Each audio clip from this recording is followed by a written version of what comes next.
তুমি চলে আসো, তুমি জানো আমি। Okay guys, alright, back to another video with Musi. So guys, আজকে আমি চলে এসেছি আবারও একটা কাপল ব্লগারদের রোস্টিং ভিডিও নিয়ে। সো আজকে আমি ভিডিও বানাবো হচ্ছে জান্নাত তোহা ব্লগসকে নিয়ে। সো ওকে, বেশি কিছু না বলে ভিডিও স্টার্ট করতে, লেটস স্টার্ট। তুমি জানো আমি তোমার ছাড়া থাকতে পারি না। সো গাইস, জান্নাত তোহা কাপল ব্লগারের তাদের জীবনে না একটা নতুন মোড় নিয়ে নিছে তাদের জীবনে। সো সেই মোড়টা তোমরা দেখো। এরকম একটা মেয়েরে তুমি একা ফেলে আরেকটা মেয়ের কাছে চলে যাবা, এটা ঠিক না। তোহা আছে না, মানে ছেলেটা, সে জান্নাতকে ছেড়ে চলে গেছে, অন্য মেয়ের সাথে ভাগে গেছে, কোথায় যে সে নিজেও জানে না।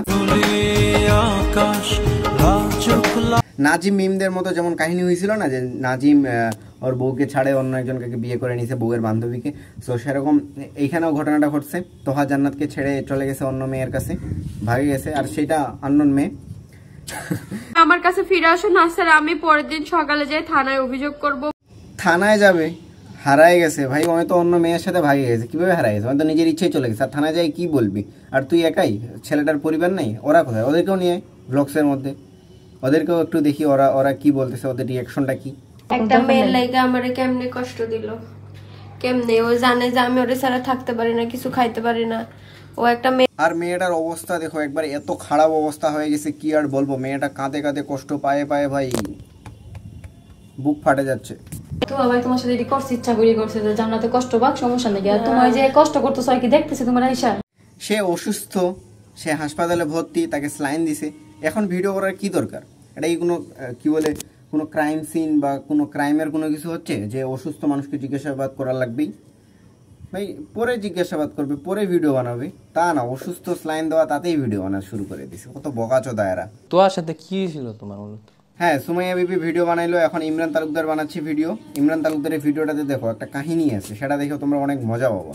এই শুনেন, আপনার বিদ দিয়ে না, রুগী তো অবস্থা খারাপ, তার তো এই যে স্যালাইনটা শেষ না পর্যন্ত কিছু বলা যাইতেছে না। দেখো এখানে ডাক্তার নিজেও বলতেছে যে এখন এভাবে ডিস্টার্ব করা যাবে না, এখন এইভাবে তার সাথে কথা বলা যাবে না, কিন্তু সে এসব কিছু কোনো কিছু মানতেছে না, সে ভিডিও বানাবে, সে এমনকি ভিডিও বানাচ্ছে। আচ্ছা ভাই জান অনেকক্ষণ কথা বলছেন।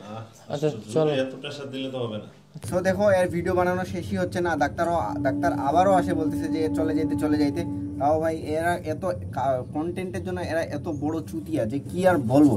মানে ভাই অসুস্থ মানুষ, মানে 2-3 ঘন্টা বা 4-5 ঘন্টা পর সে মনে করো তার স্লাইন শেষ হয়ে যাবে, তখন মনে হয় তখন কথা বলবা ভালো করে, কিন্তু না, এদেরকে অসুস্থ ওই সময়ে ওই মুহূর্তেই ভিডিও বানাইতে হবে, এমনকি ভিডিও আপলোড করা লাগবে। তারা এরা কত বড় বোকাচোদা, কত বড় চুতিয়া একবার ভাবো।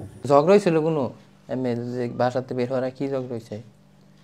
এমনি ওই যে দ্বিতীয় বিয়ে করতে চাইতেছিল, কয় মাইয়ারে মাইনা নিতেই বইটি নিয়ে ঝগড়া হয়েছে। এদের কাহিনী এখান থেকে শেষ না, এখন আরো নতুন নতুন টুইস্ট তোমরা দেখতে পাবা, যেগুলো একবারে মাস্ট হবে। সো নেক্সট ভিডিওতে আবারও আমি তোমাদের দেখাবো এদের নেক্সট কাহিনী কি করছে।